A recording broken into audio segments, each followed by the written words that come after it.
Hi hello students, ಮತ್ತೊಂದು ವಿಡಿಯೋಗೆ ನಿಮ್ಮೆಲ್ಲರಿಗೂ ಕೂಡ ಸ್ವಾಗತ. ಇಂದು ಯಾವ ಒಂದು ವಿಷಯದ ಬಗ್ಗೆ ಮಾತಾಡ್ತಾ ಇದ್ದೀವಿ ಅಥವಾ ಯಾವ ಒಂದು ವಿಷಯವನ್ನ ನಾವು ನೋಡ್ತಾ ಇದ್ದೇವೆ ಅಂತ ಹೇಳಿದ್ರೆ, ನೀರೊಳಗಿರ್ದುಂ ಬೆಮರ್ತನುರಗ ಪತಾಕಂ ಅಂತಕ್ಕಂತಹ ಒಂದು ಕಾವ್ಯ ಭಾಗವನ್ನ ನಾವು ನೋಡ್ತಾ ಇದ್ದೇವೆ. ಇಲ್ಲಿ ಈ ಕಾವ್ಯ ಭಾಗವನ್ನ ನಾವು ಎಲ್ಲಿಂದ ತೆಗೆದುಕೊಂಡಿದ್ದೇವೆ ಅಂತ ಹೇಳಿದ್ರೆ, ರನ್ನ ಅಂತ ಹೇಳಿರ್ತಕ್ಕಂಥ ಒಬ್ಬ ಕವಿ ಬರೆದಿರ್ತಕ್ಕಂಥ ಸಾಹಸ ಭೀಮ ವಿಜಯಂ ಅಥವಾ ಗದಾಯುದ್ಧ ಅಂತ ಹೇಳಿ ಕರೀತಕ್ಕಂಥ ಒಂದು ಕಾವ್ಯ ಭಾಗದಲ್ಲಿ ಅಥವಾ ಒಂದು ಕಾವ್ಯದಲ್ಲಿ ಈ ಭಾಗವನ್ನ ಇಟ್ಕೊಂಡಿದ್ದೇವೆ.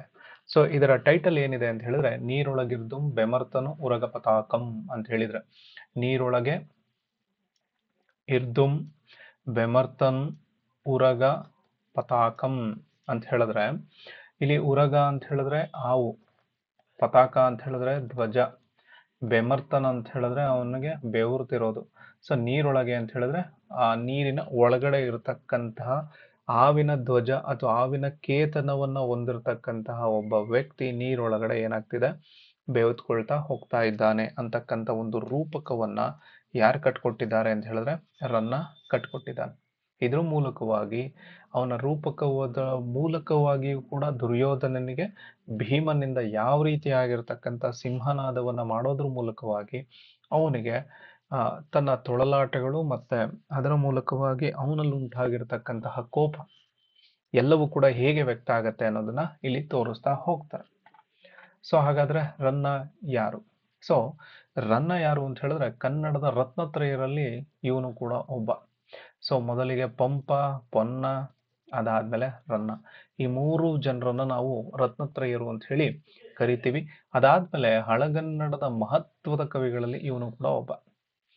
ಸೊ ರನ್ನನ್ನ 5 ಕೃತಿಗಳನ್ನ ನಾವು ಗುರುತಿಸ್ತೀವಿ. ಅದರಲ್ಲಿ ನಮಗೆ ಮುಖ್ಯವಾಗಿ 3 ಸಿಕ್ಕಿದಾವೆ. ಅದರಲ್ಲಿ ಮುಖ್ಯವಾಗಿರ್ತಕ್ಕಂಥವು 2, ಒಂದು ಅಜಿತನಾಥ ತೀರ್ಥಂಕರ, ಅದಾದ್ಮೇಲೆ ಇನ್ನೊಂದು ಸಾಹಸ ಭೀಮ ವಿಜಯಂ ಅಥವಾ ಅದರದ್ದು ಇನ್ನೊಂದು ಹೆಸರು ಏನು ಅಂತ ಹೇಳಿದ್ರೆ ಗದಾಯುದ್ಧ ಅಂತ ಹೇಳಿ ಕರಿತೀವಿ. ಸೊ ಹಾಗೆ ರನ್ನನಿಗೆ ಕೆಲವೊಂದು ಬಿರುದುಗಳು ಕೂಡ ಇದ್ದಾವೆ. ರನ್ನನಿಗೆ ಕವಿರತ್ನ ಅಂತ ಹೇಳಿ ಕರಿತೀವಿ, ಕವಿ ಚಕ್ರವರ್ತಿ ಅಂತ ಕರಿತೀವಿ, ಕವಿ ರತ್ನತ್ರಯರಲ್ಲಿ ಒಬ್ಬ ಅಂತ ಕರಿತೀವಿ, ಕವಿ ಮುಖಚಂದ್ರ ಅಂತ ಕರಿತೀವಿ, ಕವಿ ರಾಜಶೇಖರ ಅಂತ ಹೇಳಿನೂ ಕೂಡ ಕರಿತಾ ಹೋಗ್ತೀವಿ. ಇದೆಷ್ಟು ರನ್ನನಿಗೆ ಸಂಬಂಧಪಟ್ಟಿರ್ತಕ್ಕಂತಹ ವಿಷಯಗಳಾಗ್ತದೆ. ಹಾಗೆ ಈ ಪದ್ಯದ ಹಿನ್ನೆಲೆಯನ್ನ ಒಂದ್ಸಲ ನಾವು ನೋಡ್ಕೊಂಡು ಬರೋಣ. ಸೊ ನೋಡ್ಕೊಂಡು ಬಂದಾಗ ಇದು ಏನು ಅನ್ನೋದು ಅರ್ಥ ಆಗತ್ತೆ. ಸೊ ಇಲ್ಲಿ ಮೊದಲಿಗೆ ನಾವು ನೋಡ್ಬೇಕಾಗಿರ್ತಕ್ಕಂಥದ್ದು ಏನು ಅಂತ ಹೇಳಿದ್ರೆ, 18 ದಿನಗಳ ಒಂದು ಕುರುಕ್ಷೇತ್ರ ಯುದ್ಧ ಶುರುವಾಗಿ 17-18ನೇ ದಿನಕ್ಕೆ ಬರ್ತಾ ಇದೆ. ಸೊ ಈ ಸಂದರ್ಭದಲ್ಲಿ ದುರ್ಯೋಧನ ಪರವಾಗಿರ್ತಕ್ಕಂಥ ಎಲ್ಲಾ ಮಹನೀಯರುಗಳು ಕೂಡ ಏನಾಗಿದ್ದಾರೆ, ಹತರಾಗಿದ್ದಾರೆ. ಈಗ ಉಳ್ಕೊಂಡಿರ್ತಕ್ಕಂಥ ಇವನೊಬ್ಬ. ಸೊ ಇವನೇನ್ ಮಾಡ್ತಾನೆ, ಯಾರ ಹತ್ರ, ಭೀಷ್ಮರ ಹತ್ರಕ್ಕೆ ಬರ್ತಾನೆ. ಸೊ ಭೀಷ್ಮರ ಹತ್ರಕ್ಕೆ ಬಂದಾಗ ಮಾತಾಡ್ತಾನೆ. ಸೊ ಮಾತಾಡಿದಾಗ ಭೀಷ್ಮರ್ ಏನ್ ಹೇಳ್ತಾರೆ ಅಂತ ಹೇಳಿದ್ರೆ, ಜಲಮಂತ್ರವನ್ನ ಹೇಳ್ಕೊಡ್ತಾರೆ. ಸೊ ಅವನು ಒಪ್ಪೋದಿಲ್ಲ. ಆದ್ರೂ ಕೂಡ ನೀನ್ ಮಾಡ್ಲೇಬೇಕು. ಯಾರು, ಬಲರಾಮ ಬರೋವರೆಗೂ ಕೂಡ ನೀನು ಜಲಮಂತ್ರವನ್ನ ಪಠಣೆ ಮಾಡಿಕೊಂಡು ನೀನ್ ಎಲ್ಲಿರ್ಬೇಕು, ವೈಶಂಪಾಯನ ಸರೋವರದ ಅಡಿಯಲ್ಲಿ ಅಥವಾ ಅದರೊಳಗಡೆ ಇರಬೇಕು. ಅಲ್ಲಿಂದ ಬಂದಾಗ ಸೊ ಬಲರಾಮರು ಬರ್ತಾರೆ. ಆಮೇಲೆ ಬಂದಾಗ ನಿನಗೆ ಶಕ್ತಿ ಅನ್ನೋದು ಸಿಗತ್ತೆ. ಅಲ್ಲಿವರೆಗೂ ನೀನು ಕಾಲಹರಣವನ್ನ ಮಾಡಬೇಕು ಅಂತ ಹೇಳ್ಬಿಟ್ಟು ಅವ್ರು ಹೇಳಿರ್ತಾರೆ. ಆ ಮಾತನ್ನು ಒಪ್ಪೋದಿಲ್ಲ. ಆದ್ರೂ ಆಮೇಲೆ ಒಪ್ಪಬೇಕಾಗತ್ತೆ. ಹೋಗಿ ವೈಶಂಪಾಯನ ಸರೋವರದ ಅಡಿಯಲ್ಲಿ ಹೋಗಿ ಕೂತ್ಕೊಳ್ತಾನೆ. ಸೊ ಈ ವಿಚಾರ ಇವಾಗ ಇವನು ಎಲ್ಲೋಗಿದ್ದಾನೆ ಅನ್ನೋದು ಇಡೀ ಪಾಂಡವರಿಗೆ ಗೊತ್ತಾಗ್ತಾ ಇಲ್ಲ. ಸೊ ಎಲ್ಲ ಕಡೆ ಇವರು ಕೂಡ ಹುಡುಕ್ತಾ ಇದ್ದಾರೆ. ಹುಡುಕ್ತಾ ಇರ್ಬೇಕಾದಾಗ ಯಾವುದೋ ಒಬ್ಬ ಸೈನಿಕ ಏನ್ ಮಾಡ್ತಾನೆ, ವೈಶಂಪಾಯನ ಸರೋವರದ ಹತ್ರ ನೀರ್ ಕುಡಿಯಕ್ಕೆ ಅಂತ ಬರ್ತಾನೆ.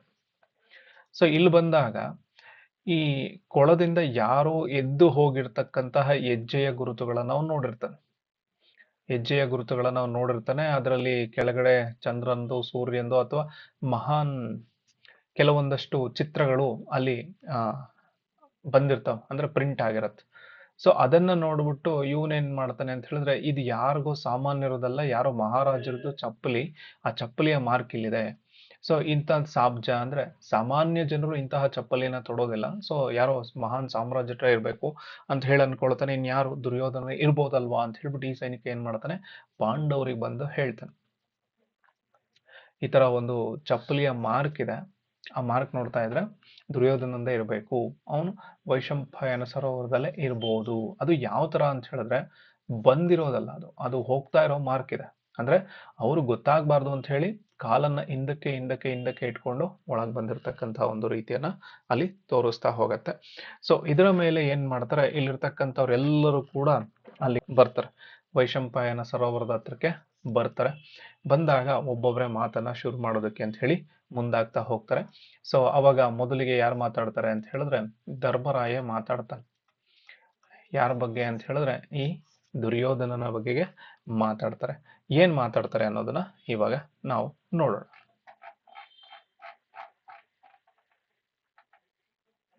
ಇಲ್ಲಿ ಧರ್ಮರಾಯ ಮಾತಾಡ್ತಾರೆ. ಏನು ಎಂಬುದು ಧೃತರಾಷ್ಟ್ರನಂದನಂ ಮುನ್ನಗೈದ ಅಧರ್ಮಮಂ ನೆನೆಯದೆ ಕುಲಕ್ರಮಯುಕ್ತಮಪ್ಪ ನಿರ್ಮಲ ಕ್ಷತ್ರ ಧರ್ಮಮನೆ ಬಗೆದು ಧರ್ಮನಂದನನು ಇಂತೆಂದಂ. ಮುಂದೆಲ್ಲ ಅಧರ್ಮವನ್ನ ಮಾಡ್ಕೊಂಬಂದಲ್ಲಪ್ಪ, ಮುಂದೆ ಅವಾಗೆಲ್ಲ ಅಧರ್ಮಗಳನ್ನ ಮಾಡ್ಕೊಂಡೆಲ್ಲ ಬಂದೆ ಅಲ್ವಾ, ಅವೆಲ್ಲ ನೆನ್ಪು ಹೋಗ್ಬಿಡ್ತಾ. ಸೊ ಇವಾಗ ನಮ್ಮ ಕುಲ ಅಂತಕ್ಕಂಥದ್ದು ಒಂದು ಕ್ರಮವನ್ನ ತಪ್ಪಿಡ್ತು. ಸೊ ನಿರ್ಮಲವಾಗಿರ್ತಕ್ಕಂಥ ಕ್ಷತ್ರ ಧರ್ಮವನ್ನ ನೀನು ಹಾಳು ಮಾಡ್ಬಿಟ್ಟೆ. ಸೊ ಅದು ಹಾಳಾಗೋಗಿದೆ, ಅದನ್ನ ಮತ್ತೆ ಸರಿ ಮಾಡ್ಬೇಕಾಗತ್ತೆ ಅಂತ ಹೇಳಿದ್ರೆ ನೀನು ಬರ್ಬೇಕಾಗತ್ತೆ, ಅಥವಾ ನಾನು ನಿಮ್ಮ ಜೊತೆ ಹೋರಾಡ್ಬೇಕಾಗತ್ತೆ ಅಂತ ಹೇಳಿ ಅವನು ಹೇಳ್ತಾನೆ. ನೆಕ್ಸ್ಟು ಭರತಾನ್ಯಾಯಧೋಳ್ ಅಂದಿನಿಂದ ಇಂದುವರೆಗಂ ಸಾಪತ್ನರೋಳ್ ಬದ್ಧ ಮತ್ಸರದಿಂದೆ ಎಮ್ಮನ್ ಅಕಾರಣಂ ಕದಡಿದೈ ಸಾವೇದಿದೈ ನಷ್ಟ ಸೋದರಂ ಆಯಿತ್ತು ಎನಗಂ ಸ್ವಗೋತ್ರ ವದೆಯಪ್ಪ ಪಾತಕಂ. ಕೌರವೇಶ್ವರ ನೀ ಸಂಧಿಗೆ ಒಡಂಬಡು ಇನ್ನು ಕೊಳನಂ ಪೊಕ್ಕಿರ್ಪುದೇಂ ತಕ್ಕುದೆ. ಯಾರು ಹೇಳ್ತಾ ಇರೋದು? ಧರ್ಮರಾಯ ಹೇಳ್ತಾ ಇದ್ದಾನೆ. ಯಾರಿಗೆ? ಭೀಮ ಅಲ್ಲ, ದುರ್ಯೋಧನನಿಗೆ ಹೇಳ್ತೀಯಾನೆ. ಏನಂತ?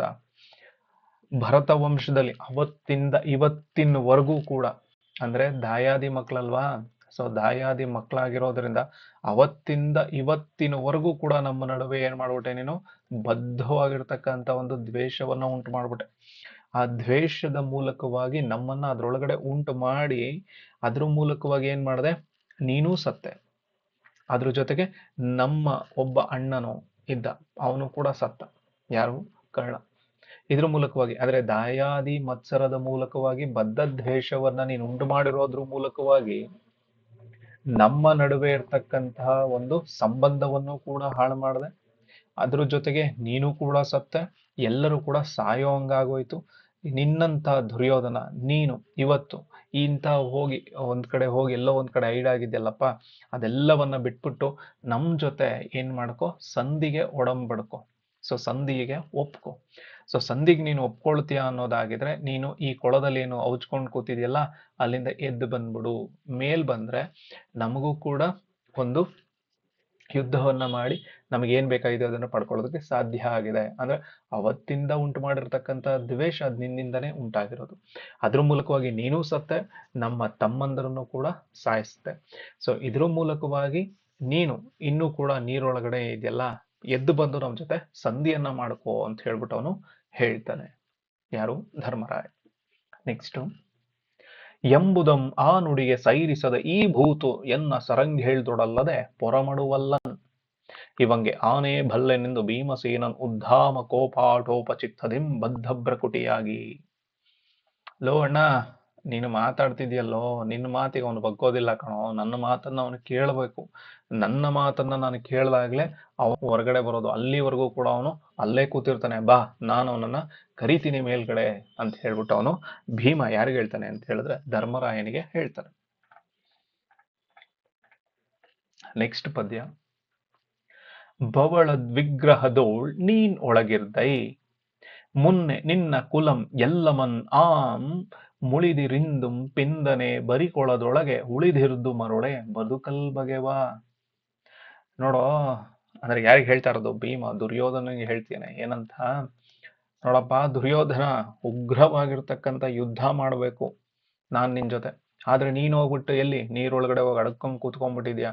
ಇದಕ್ಕೂ ಮೊದ್ಲೇ ನಿನ್ನ ಬಳಗ ಅಂತ ಏನಿತ್ತಲ್ಲ, ಅದೆಲ್ಲದ್ರ ಮೇಲೂ ನಾನು ಕೋಪಿಸ್ಕೊಂಡು ಅವೆಲ್ಲವನ್ನ ಒಂದ್ ಕಡೆಯಿಂದ ನಿರ್ನಾಮ ಮಾಡ್ಕೊಂಡ್ ಬಂದಿದ್ದೀನಿ.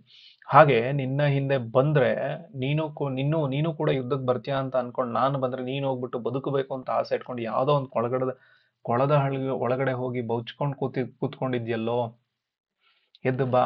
ಸೊ ನಿನಗೇನು ಆ ರೀತಿಯಾಗಿರ್ತಕ್ಕಂಥ ಹುಚ್ಚ, ಎದ್ದು ನೀನು ಬಾ, ಬದುಕೋದಕ್ಕೆ ಆಸೆ ಇದೆಯಾ ಇನ್ನೂ ನಿನಗೆ? ಸೊ ಬದುಕುವ ಆಸೆ ಬೇಕು ಅಂತ ಹೇಳಿದ್ರೆ ನೀನು ಎದ್ದು ಬರಬೇಕು, ಬಂದು ನನ್ನ ಜೊತೆ ಯುದ್ಧವನ್ನ ಮಾಡು. ಯುದ್ಧ ಆದ ಮೇಲೆ ನೀನು ಬದುಕ್ತೀಯಾ ಇಲ್ವ ಅನ್ನೋದು ನಿರ್ಧಾರ ಆಗ್ತದೆ. ಅದಕ್ಕೋಸ್ಕರನಾದ್ರೂ ಬಂದು ನನ್ನ ಜೊತೆ ಒಂದು ಉಗ್ರವಾಗಿರ್ತಕ್ಕಂಥ ಹೋರಾಟವನ್ನ ಮಾಡೋಣ ಬಾ ಅಂತ ಹೇಳಿ ಅವನು ಕರೀತಾನೆ.